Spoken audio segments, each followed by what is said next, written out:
Hello everyone. Today I'd like to talk about two things that may seem pretty similar but are actually quite different: discriminative stimuli and motivating operations.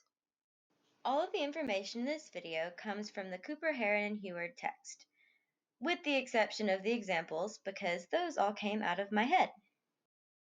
First, let's talk about discriminative stimuli.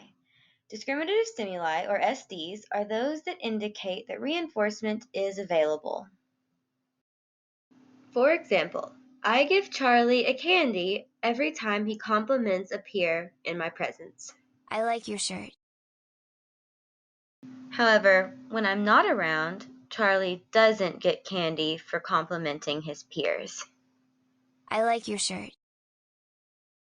Over time, Charlie begins to compliment his peers more in my presence than in my absence.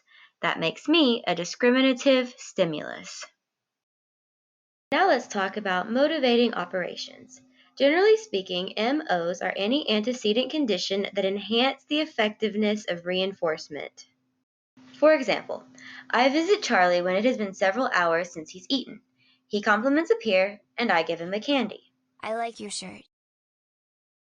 I visit Charlie after lunch, and even though he knows he can get a piece of candy for complimenting his peers, he doesn't. I hate your shirt. In this example, Charlie's food deprivation is a motivating operation that makes the candy reinforcer more effective for him.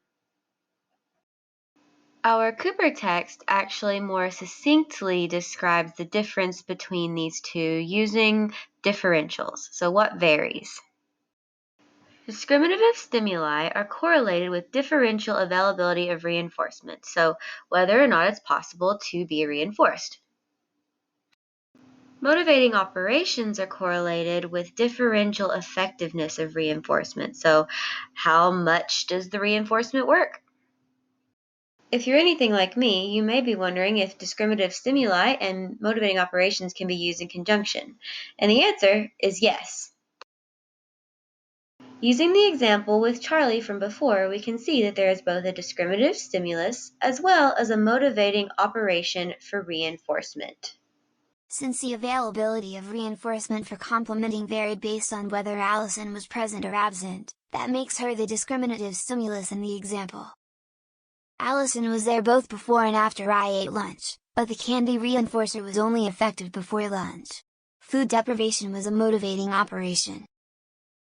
Well, I believe I'm out of time, but hopefully I helped you understand discriminative stimuli and motivating operations just a little better.